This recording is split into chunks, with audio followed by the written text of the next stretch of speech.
사무엘상 18장 25절에서 29절. 사울이 이르되 너희는 다윗에게 이같이 말하기를 왕이 아무것도 원하지 아니하고 다만 왕의 원수의 보복으로 블레셋 사람들의 포피 100개를 원하신다 하라 하였으니 이는 사울의 생각에 다윗을 블레셋 사람들의 손에 죽게 하리라 함이라. 사울의 신하들이 이 말을 다윗에게 아뢰매 다윗이 왕의 사위 되는 것을 좋게 여김으로 결혼할 날이 차기 전에 다윗이 일어나서 그의 부하들과 함께 가서 블레셋 사람 200명을 죽이고 그들의 포피를 가져다가 수대로 왕께 드려 왕의 사위가 되고자 하니 사울이 그의 딸 미갈을 다윗에게 아내로 주었더라. 여호와께서 다윗과 함께 계심을 사울이 보고 알았고 사울의 딸 미갈도 그를 사랑하므로 사울이 다윗을 더욱 두려워하여 평생에 다윗의 대적이 되니라.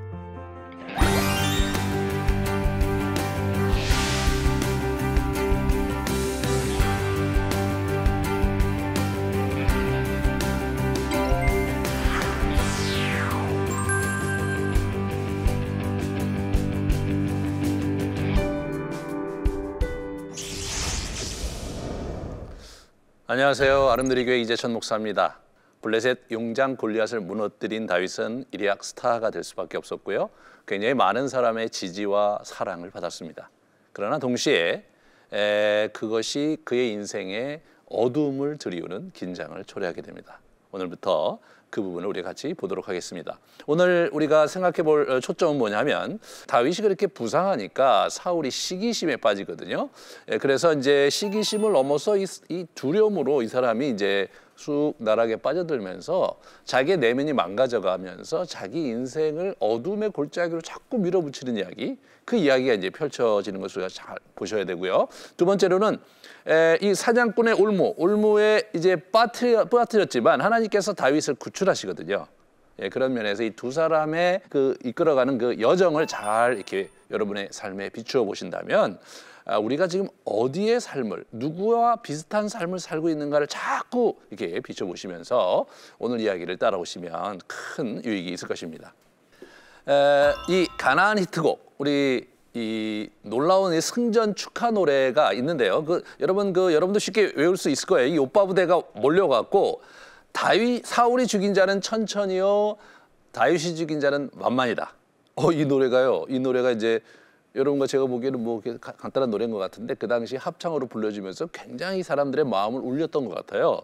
그래 이것이 나중에 보시면 나중에 이분의 인생에 계속해서 이 노래가 자꾸 나와요. 뭐 블레셋에도 알려졌거든요. 블레셋에도. 그래서 이제 사무엘상 21장이라든가 29장에 이 노래가 나오면서 다윗을 굉장히 곤혹스럽게 합니다. 요즘 얘기하면 방탄소년단이 막 유럽과 미국을 돌아다니면서 굉장히 유명한 사람이 됐는데 뭐 그 정도는 아니라 할지라도 당시 가나안 여러 부족에게 이 노래가 사실 굉장히 많이 알려졌고 그리고 그들의 입에서 그 노래 가사가 나올 정도로 유명한 노래였습니다, 여러분. 이 노래가 참 다윗에게는 굉장히 축복이었지만 옆에서 듣고 있었던 사울에게는 큰 어려움이었습니다. 그래서 그의 마음이 싸늘하게 식어져 갑니다. 왜냐하면 사울에게 천천을 돌리고 다윗에게 만발을 돌리잖아요. 실제로 여러분 사울이 더 많이 승전을 했거든요. 지난 왕으로 재직 기간에 블레셋과 엄청나게 전쟁을 했고 거기서 분명히 다윗보다도 더 많은 전과를 올린 사람이 바로 이 사울인데 사울을 비껴가면서 다윗에게 사랑이 쏠리고 관심이 쏠리는 걸 보면서 우리 사울 왕이 시기심에 빠집니다. 그래서 이분이 이제 결국은 무슨 생각을 하냐면 이런 생각을 해요. 그날 다윗에게 만만을 돌리는데 그렇다면 다윗이 더 얻을 게 뭐냐? 더 얻을 게 나라가 아니냐? 정권, 권력을 얻으려고 하지 않겠느냐? 그래서 이제 그날 이후로 이 다윗을 주목하게 됩니다. 저 녀석이 한 번의 전투에서 대승을 거두었는데 자기의 정적으로 이렇게 등장하는 것 같은 긴장감을 느꼈던 거예요. 우리 왜냐하면 여러분 사울은 이제 나이가 들었고 이번 전쟁에서 이렇다 할 전과를 세우지 못했잖아요.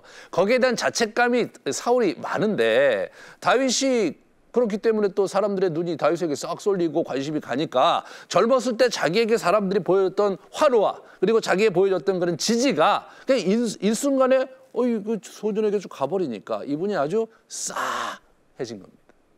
이게 참 나이 들면서 많은 분들이 겪는 어려움이라고 제가 가끔 듣거든요. 이렇게 관심이 자기가 아니라 이렇게 다른 사람에게 이렇게 쏠릴 때 중간에 이 본인이 이게 뭐니까 배제되거나 또 잊혀지는 것이 참 이게 두려운 정서라고 많은 사람들이 얘기를 하는데 바로 이 사울이 그런 정서 속에 들어간 겁니다.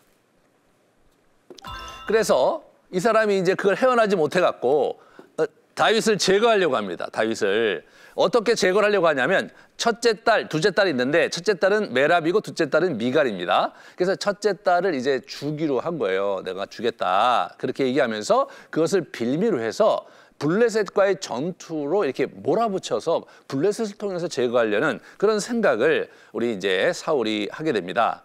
그런데 사실 여러분 우리가 17장에서 보시면 알겠지만 그러나 그 메랍을 주는 것은 이미 본인이 약속한 바였던 거거든요. 여기 보시면 뭐냐 하면 그를 죽이는 사람, 블레셋의 용장 골리앗을 죽이는 사람은 많은 재물로 부하게 재물을 주고 그의 딸을 그에게 준다고 얘기했고요.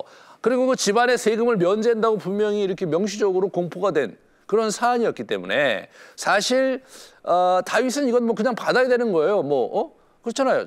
이미 재산도 많이 받았어야 되고 그리고 딸도 이미 받았어야 되는데 마치 우리 그 사울은 이렇게 선심 쓰는 듯한 특별하게 은총을 베푸는 듯한 그런 표정으로 그런 어조로 얘기를 하고 있는 겁니다. 그런데 그 의도가 아주 숨은 의도가 아주 괴악하죠. 예, 아주 비열합니다. 그를 제거하려고 하고 있는 거예요. 그래서 그렇지만 우리 다윗이 이제 메랍을 이제 거절하죠. 거절하니까 우리 사울이 있다가 확 다른 사람에게 줘버립니다. 여러분 이 사람이 이제 고대 심리전을 쓰는 걸 우리가 보셔야 돼요. 사울이 다윗이 자기 뜻대로 움직이지 않으니까 자기 메랍을 주려고 했는데 안 받으니까 바로 이렇게 바로 다른 남자에게 줘버려요. 사실 이제 그렇게 되면 어떻게 되냐면 다윗의 입장에서는 약간 좀 어떻게 해야 되나 그러는데 일단은 거절을 해놓고 봤는데 그 여자가 반대로 가버리면요 이게 확 달라지는 거잖아요. 이게 밀당. 우리 이 다윗을 데리고 밀당을 합니다. 왜? 우리 2번 타자가 있었거든요. 사울에게는 미갈이라는 2번 타자가 있었던 거예요. 그래서 우리 보시면 어떻게 되냐면 둘째 딸 미갈이 마침 다윗을 사랑해요. 너무나 호재죠. 그래서 이제 사랑하니까 그것을 빌미로 넌지시 부마 자리를 다시 제안합니다. 당신이 다윗에게 내가 미갈을 줄 테니까 이제 사이가 되는 게 어떻겠냐 이렇게 넌지시 얘기를 하는데 그 자리에서 답을 들으려고 하지 않아요. 왜냐하면 이미 한 번 거절을 했기 때문에 다윗으로도 네 그렇게 얘기할 수는 또 없는 사안이거든요. 그래서 그렇게 되는데 이 사울 왕이 신하들에게 저 친구가 도대체 무슨 속셈이 있는 건가 해서 이렇게 떠봐. 보라 왕이 너를 기뻐하시고 또 모든 사람이 너를 사랑하니까 네가 부마가 되는 게 좋겠다. 그러니까 이 다윗이 뭐라 그러냐 왕의 사위가 되는 것을 너희는 작은 일로 보느냐 나는 가난하고 천한 사람이다 그런 얘기를 이제 하는 거예요. 그러니까 이 사람이 좀 자격지심이 있었던 것 같죠. 약간 좀 어려움이 있었어요 우리 이 다윗에게. 우리가 이제 그걸 잘 봐야 돼요. 그런 면에서 이제 사울 왕이 이걸 떠보는 거예요. 거절을 했는데 나같이 비천한 집안의 사람이 어떻게 내가 메랍하고 결혼합니까 이렇게 해서 거절을 했었거든요. 이번에도 한 번 더 떠보니까 그 얘기를 하는 거예요. 그러니까 이제 이 다윗이 이제 심중을 이제 딱 알아차린 거죠. 이 사람이 마음은 있는데 뭐가 부족한가? 지참금이 없다. 왜냐면 가난하니까요. 이 친구가 이 지참금 문제 때문에 고민하는구나를 알아차렸어요. 머리가 기가 막히게 돌아갑니다. 이런 데는 또. 그래갖고 어떻게 됩니까? 왕이 이제 얘기를 하는 거예요. 신하들한테 얘기를 해서 아무것도 원치 않는다. 그럼 거기서 끝나야 되는데 아무것도 원치 않는 건 아니에요. 뭐냐면 블레셋 사람의 표피 100개를 원한다. 100개. 그 100사람을 죽이고 표피를 가져와라. 그렇게 얘기를 한 거예요. 이 사람의 속셈은 뭡니까? 음흉하죠. 가서 블레셋 사람의 칼로 이 친구를 죽이기를 원했던 거죠. 그렇게 한 거예요. 지난번에 한번 이제 우리 골리앗을 무너뜨리고 더러 이제 전쟁이 계속 이기긴 했지만 그러나 자기가 스스로 단촐하게 몇 명 데려가서 했다가는 위험 부담이 큰 건데 여기에서 분명히 다윗이 다치거나 문제가 있으면 좋겠다고 생각을 한 거예요. 그래서 그렇게 해서 마음을 이제 그렇게 이분이 잡으시고 이제 이렇게 꼬신 거죠. 유혹을 한 거예요. 그래서 이제 가는데 이 사람이 어수룩하니까 당하죠. 2번씩이나 부마되기를 이 사람이 거절을 했는 걸 우리가 봤잖아요. 자기는 보잘것없는 가문이고 자기는 결혼 지참금을 댈 만큼의 여유가 있는 집안은 아니다. 제가 16장 얘기를 할 때 그 베들레헴이라는 곳이 아주 오지라는 말씀 드렸어요. 거기 굉장히 가난한 지역이에요. 그렇기 때문에 그 집안이 보잘것없는 집안이거든요. 그런 면에서 부모한테 또 지참금을 부탁하는 게 쉽지 않고 자기 위로 7명의 형이 쭉 있는데 자기가 또 결혼한다는 것도 사이가 좋지 않은 아빠하고 얘기하기가 쉽지 않고 이분은 이것저것 사실 걸리는 게 많았던 것 같아요. 이 사울이 그걸 잘 알고 이제 마음을 이렇게 잘 잡아서 네가 할 수 있는 거 블레셋과 싸워서 100명을 죽이면 된다. 이제 그 얘기를 이제 한 건데 그 얘기를 듣자마자 이 다윗이 이게 불이 확 켜지는 거예요. 미갈이라는 그 여인이 그 공주가 자기를 사랑하는 걸 자기도 느꼈을 거고 저 친구도 좋아하는 데다가 지금 아버지의 도움을 받지 않고 또 자기가 없는 재정을 쓰지 않고 자기가 가서 블레셋과 늘 이겼으니까 블레셋 사람들을 가서 쳐서 100개를 마련하는 것은 어려운 게 아니라고 생각했던 것 같아요. 그 사람이 어떻게 되냐면 기한도 차기 전에 자기의 몇몇 수하를 데리고 자기가 가갖고 어떻게 됩니까? 100명을 죽인 게 아니라요. 200명을 죽였고 와요. 두 배로 이제 사울 왕에게 안기면서 자기 힘으로 이 결혼을 확보하는 그런 멋진 모습을 우리가 다윗에게서 보게 됩니다. 다윗에게서는 굉장히 아주 가볍게 문제를 처리하고 있는 인상을 받아요. 그런데 이 다윗이요, 이 장면에서 썼는지는 모르지만 다윗의 시 중에 이런 게 있어요. 시편 124편에 보시면 우리의 영혼이 사냥꾼의 올무에서 벗어나, 사냥꾼의 올무에서 벗어나 난 새같이 되었다. 그런 노래를 하죠. 올무가 끊어짐으로 우리가 벗어났도다. 그런 노래를 해요. 여러분, 우리 사울이 사냥꾼처럼 올무로 이렇게 빠지게 해서 우리 다윗을 이렇게 밀어붙여 갖고 제거하려고 했는데 그 사냥꾼의 올무에서 이 사람이 새처럼 빠져나온 거예요. 누가 그렇게 하셨겠습니까? 여호와 하나님께서 그렇게 하신 거죠. 이 부분이 아주 굉장히 우리가 잘 보면서 이제 긴장을 이제 이렇게 갖게 되는 거죠. 그래서 이제 다윗은 어떻게 됩니까? 승승장구합니다. 모든 것을 이 사람이 얻어가요. 그래서 미갈을 아내로 얻습니다. 첫 번째 부위죠. 미갈을 아내로 얻어요. 이 사람의 입장에서 볼 때는 그냥 한 여인을 얻는 것이 아니라 이 사람 부마가 되는 거예요. 갑자기 어떻게 됩니까? 신분이 상승이 되잖아요. 우리 베들레헴의 그 초라한 목동이었고 제가 말씀드렸던 대로 아버지에게 인정을 받지 못했고 형들에게 미운 털이 박힌 사람입니다. 그런 사람이 왕궁에 들어가서 왕의 공주와 결혼을 했는데 형들과 그리고 아버지한테 아무런 아쉬운 소리 하지 않고 결혼을 한 거예요. 그러므로 이 다윗의 입장에서 볼 때는 이 결혼이 너무나 기쁜 결혼이었고 너무나 소중한 결혼이었습니다. 여러분 나중에 이제 사무엘상 25장에 보면 다윗이 이제 계속 쫓겨갖고 어려운 일을 당할 때 사울이 이 미갈을 다른 남자에게 시집을 보냅니다. 아주 그 가슴 아픈 얘기죠. 그런데 여러분 재미난 게 뭐냐면 나중에 사무엘하에 보면 우리 다윗이 이제 완전히 통일해 갖고 진짜 그 유다와 이스라엘 왕이 되고 난 연후에 미갈을 찾습니다. 미갈을 이미 다른 사람의 아내가 된 미갈을 데려오라고 그래요. 이 사람이요.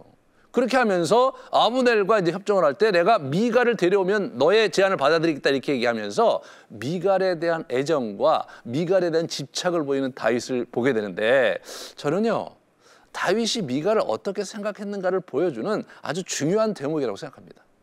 소중한 여인 미갈을 얻은 거예요. 이제 두 번째로 전투에서 보시면 모든 신하보다 지혜롭게 하겠다라고 얘기를 해요. 여러분 이 사람이 아직 어려요. 전투 경험이 그렇게 많지 않습니다. 그리고 이 상존하는 전쟁 속에 있었고 우리 사울 왕이 3,000명의 정규군이 있었거든요. 상비군이 있었어요. 그러니까 이분들이야말로 전쟁에 아주 익숙한 사람들이고 전쟁을 잘 아는 사람들입니다. 그런데 여러분, 이 다윗이 그러한 전쟁의 경험과 전장에서 잔뼈가 굵은 그러한 장군들 또는 장수들 또는 병사들보다 더 지혜롭게 행했다. 놀라운 표현이죠. 이 사람은요, 타고난 싸움꾼이었던 것 같아요.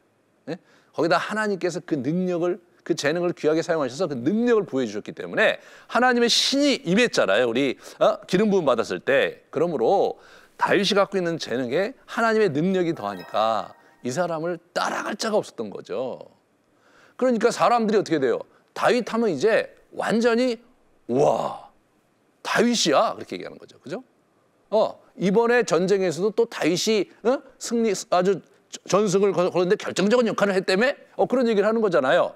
우리가 여러분 그 축구 스타 플레이어들이 유럽의 그런 곳이라든가 또는 뭐 미국의 메이저 리그 이런 데서 아주 활약하는 그런 사람들 얘기를 들을 때마다 우리가 입으로 이렇게 이런 얘기를 할 수 있잖아요. 와, 그분이 그렇게 됐대. 아, 그래? 이번에도 성적이 아주 좋대. 그런 얘기하면서 부러움과 그리고 또 찬사를 우리가 보내는데, 그런 모든 부러움과 찬사의 대상이 바로 이 다윗이었습니다. 그 나라의 모든 병사들이 다윗을 그렇게 높이 평가했어요. 왜? 자기들보다 훨씬 더 지혜로웠거든요. 야, 이게 참 우리 아주 재미난 표현이죠. 그 다음에 그의 이름이 심히 귀하게 됐다. 이름이 난 거예요. 명성을 얻은 거예요. 명성을. 여러분, 다윗이 블레셋의 용장 골리앗을 무너뜨렸을 때 이 사람이 일약 스타였습니다. 그러나 그것은 해프닝일 수 있는 거죠. 사람이 어쩌다 이길 수는 있는 거예요. 그런데 이 사람의 명성이 블레셋 용사인 그 골리앗을 무너뜨렸기 때문에 얻은 명성을 넘어서서 이 사람은요, 전쟁에 참여할 때마다 나름대로 혁혁한 공을 세웠어요. 그리고 그 어떤 장수보다 지혜롭게 행했습니다. 그러니까 전쟁이 계속되면 될수록 어떻게 되냐면 다윗의 이름이 높아지는 거죠. 이게 다윗의 다윗의 여정에서 상당히 중요한 대목이죠. 다윗의 평생에 우리 사무엘상과 하에 다윗이 참전한 여러 전쟁이 나오는데 단 한 번도 패배했다는 기록이 없습니다. 다윗은 백전 백승의 용사였고 장군이었습니다. 타고난 싸움꾼이었고 지략이 뛰어난 사람이었습니다. 그런 면에서 그러한 이 다윗의 그러한 여러 가지 어떤 그 특징과 재능 이런 것들이 아주 잘 드러나요. 우리 다윗은 사실 보잘것없는 사람이었는데 우리가 고린도후서 6장에 이렇게 보면 이 말씀을 잘 봐야 돼요. 이게 이제 여러분과 저에게 소망이고 희망인데, 우리는 속이는 자 같으나 참되고 무명한 자 같으나 유명하고, 죽은 자 같으나 보라 우리가 살아있고, 징계를 받는 자 같으나 죽임을 당하지 아니하고, 근심하는 자 같으나 항상 기뻐하고, 가난하는 자 같으나 많은 사람을 부유하게 하고, 아무것도 없는 자 같으나 모든 것을 가진 자로다. 이게 하나님 나라의 놀라운 비밀입니다. 하나님을 섬기고 하나님을 따르는 자들이 누릴 수 있는 특권입니다. 다윗은 사실 아무 가정적인 배경도 없었고, 그리고 뭐 하나 제대로 배운 것조차 없었던 사람이에요, 당시에. 그렇지만 이 사람이 하나님에 나아가서 하나님을 붙잡고 자기의 젊은 날을 보냈을 때 하나님께서 놀랍도록 사용하시는 거죠. 아무것도 없는 자 같으나 모든 것을 가진 자입니다. 그는 속이는 자 같으나 참된 자고, 무명한 자 같으나 유명한 자, 다윗입니다. 사랑하는 여러분, 여러분이 지금 삶의 정황 속에서 무명한 자요, 가난한 자요, 이름 없는 보잘것없는 사람이라고 여러분이 여기고 사는 분들이 혹 있다면, 여러분 가운데 예수 그리스도를 여러분 마음에 모시고, 그리고 그분 안에서 여러분의 인생을 새롭게 믿음으로 전진한다면, 우리는 아무것도 없는 자 같으나 부용한 자가 되고, 무명한 자 같으나 유명한 자가 될 수 있다는 놀라운 이야기, 놀라운 비밀이 이 다윗 이야기에 숨겨져 있는데, 여러분 그 다윗 이야기에서 끝난 게 아니잖아요. 고린도 후서에 고린도 교회 성도들에게 우리 사도 바울이 격려하면서 한 말입니다. 사랑하는 여러분, 여러분을 위한 말입니다. 여러분과 저를 위한 격려가 되는 말이니까 오늘 이 장면에서 여러분 꼭 한번 붙들고 아멘 하시고 계속해서 따라오시기 바랍니다.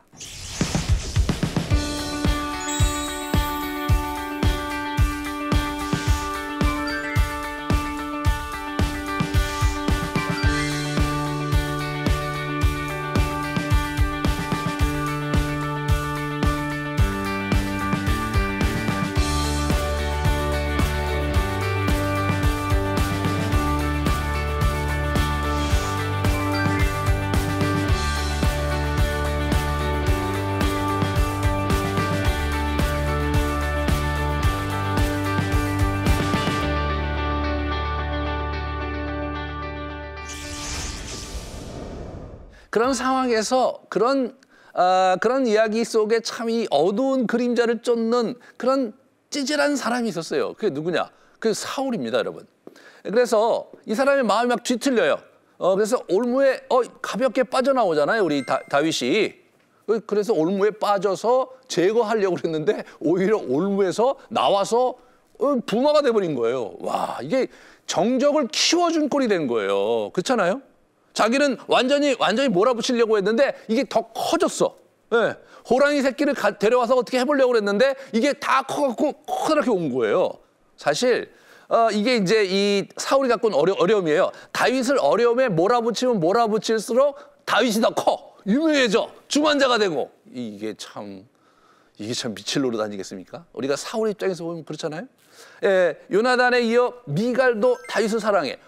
자기 가족, 자기 아들들, 딸들이 다 좋아해. 우리 사람들이 또 다 좋아해. 야, 자기도 좋아하면 되잖아요. 근데 이게 안 되는 거예요, 이 사람이요. 시기심이라는 게 참 무서운 겁니다. 예, 그래서 거기다가 막 엄청나게 지혜롭게 하니까 흠잡을 데도 없는 거예요. 예, 그래서 이제 이분이 어려워지는 거죠. 예, 사울왕이 이 장면에서 다윗의 실체를 보게 됩니다. 우와, 이 친구가 하나님께서 함께하는 자이구나. 이 친구가 사무엘이 예언한 바로 그구나. 예? 그거를 이 사람이 깨닫게 되면서 이 사람이 이제 아주 긴장을 갖게 되는데 그 이야기가 사무엘상 13장 14절에 나오죠. 여호와께서 그의 마음에 맞는 사람을 구하여 그의 백성의 지도자로 삼으셨다라고 사무엘상 13장에 우리 사무엘이 예언했거든요. 우리 사무엘이 예언했던 하나님의 마음에 맞는 그 사람, 그래서 그의 백성의 지도자로 삼으셨다고 했는데 바로 저놈이 그놈이구나. 그걸 알아차린 거예요.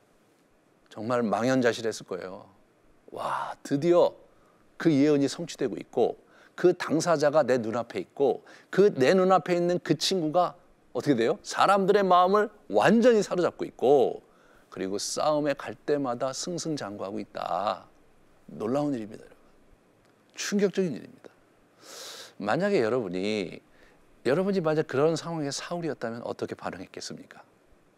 분명히 하나님의 뜻이 우리 다윗에게 있는 걸 자기가 보았고 아무리 죽이려고 해도 아무리 제거하려고 해도 점점점 커가는 그 다윗의 위엄과 하나님의 함께 하심과 놀라운 하나님의 영광을 그를 통해서 계속 보고 있는데 그렇다면 저 사람이 그 사람이다. 그럼 여러분은 어떻게 하시겠습니까? 자, 이 질문이 여러분과 저에게 진지하게 와닿아야 합니다. 사울은요, 거기서 시기심을 넘어서서 두려움에 빠집니다. 그러면서 그 다음부터 어떻게 돼요? 다윗을 정말로 죽이려고 하는 거예요. 이 시기심을 넘어 두려움에 가는데 여기 보시면 이 표현 자체가 더욱 두려워하여 평생에 다윗의 대적이 됐다. 이런 표현이 나와요. 이 장면에서 확실히 알아버린 거예요. 저 사람이 하나님이 보내신 나의 정적이다. 하나님은 이제 사무엘에 의하면 저 사람을 왕위에 앉히고 나를 폐위시킬 것이다. 그걸 알아버린 거예요. 그러면 어떻게 됩니까, 여러분? 그냥 바른 생활하는 사람이고 제대로 이게 신앙생활을 제대로 하려고 하는 사람이면 아이고 하나님께서 드디어 그 예언을 성취하셨으니까 내가 정말 다시 생각해야 되겠네. 그리고 제대로 된 신앙이냐면요, 금식하면서 하나님 앞에 나아가서 하나님, 제가 많이 잘못했고 이제 당신께서 예언한 대로 그 사람이 왔는데 내가 어떻게 해야 되겠습니까? 그 진작에 물어야죠. 이 왕위를 물려줘야 되겠습니까? 내가 어떻게 해야 됩니까? 나를 용서해 주시고 내게 새 길을 보여주십시오. 이렇게 나와야 참 이게 참 좋은 거잖아요. 그런데 여러분, 그런 사람은 만나기가 어려운 거예요. 그렇잖아요. 사울이 이 권력의 맛을 들은 사람입니다. 지금 이 사람이 현실 정치에서 권력이 주는 맛을 깊게 들인 사람이 기득권자예요. 그리고 자기 왕국을 자기 요나단한테 물려주려고 하고 있어요. 근데 이게 다윗에게 주면 어떻게 되냐면 자기가 가졌던 그 모든 권력을 내려놓아야 돼요. 뭐 이렇게 권력을 우리가 이렇게 가져보지 않은 사람들은 내려놓은 것에 이거 내려놓으면 되지 않냐 이렇게 얘기하실 수 있을지 모르겠어요. 그러나 사람은요, 일단 무언가를 소유하게 되면 그걸 놓은 게 쉬운 게 아닙니다. 돈을 많이 번 사람은 더 많은 돈을 얻으려고 하지 그 돈을 버리려고 하질 않거든요. 권력을 가진 사람은 그 권력을 더 많은 권력을 가지려고 하지 그 권력을 내려놓으려고 하지 않습니다. 쾌락을 추구하는 사람은 이 정도면 됐다라고 자족하기보다는 더 자극적이고 더 큰 쾌락을 추구하는 것, 그것이 인간의 탐욕이고 인간의 욕망이거든요. 그래서 하나님에게 등을 돌리는 정말로 해서는 안 된 비극적인 이야기의 주인공이 되고 마는 거예요. 사랑하는 여러분, 정말 진지하게 우리 자신의 모습을 한번 비추어 보세요. 내가 어디 있고 내가 어디로 가는가. 내가 내 욕망과 내 탐욕에 쩔어서 지금 이게 아닌데 이러면 안 되는데 하면서도 질질 끌려가고 살고 계시지는 않는가. 아니면 아예 알아차리지도 못한 채 그냥 이렇게 계속해서 도살장에 양이 끌려가듯이 그렇게 세상이 주는 즐거움과 쾌락과 권력과 명예를 쫓아가고 있지는 않는가. 명예를 쫓아가고 있지는 않는가. 우리가 한번 같이 잘 비춰볼 수 있기를 바랍니다. 그래서 우리가 오늘 적용을 같이 생각해 보면요, 여러분은 정말 잃는 자인가 아니면 얻는 자인가. 지난 시간에 잠깐 말씀드렸죠. 여러분, 다윗은 지금 얻어가는 자잖아요. 사울은 어떻게 돼? 잃어가는 자입니다. 이게 참 기가 막히죠. 모든 사람이 다윗처럼 얻어가고 싶잖아요. 그런데 사울처럼 잃어가는 사람도 있어요. 근데 재미난 것은 돌이키질 못하는 거예요. 우리는 하나님의 뜻을 거스르며 살지 말고 순종함으로써 겸비하고, 그래서 보호와 보장을, 그분의 약속된 축복을 우리가 누리고 이 땅을 아름답게 살아가야 되지 않겠습니까? 그런데 우리가 자꾸 착각하는 것이 우리가 내가 갖고 있는 것을 내가 붙잡고 살면 될 거라고 자꾸 생각하는 거예요. 우리의 인생의 주권이 나에게 있는 것이 아니라 하나님에게 있다는 사실을 놓친다면 모든 것을 잃을 수 있다는 거죠. 그래서 우리는 말씀 안에서 분별력 있는 지혜의 길로 들어서야 되겠다. 그것이 오늘 이 사울의 모습 속에서 우리가 정말 가슴에 깊이 아로새겨야 될 귀한 적용점입니다. 이제 다음 시간에 우리가 이러한 긴장 관계가 우리 다윗의 인생에 엄청난 먹구름으로 이제 이렇게 다가와서 그의 죽음을 이렇게 죽게 이렇게 만드는 그런 긴장을 초래하게 되는데, 그 속에서 어떻게 하나님께서 다윗을 구출하시는지 같이 보는 그런 귀한 시간 갖겠습니다. 긴 시간 수고하셨습니다. 감사합니다.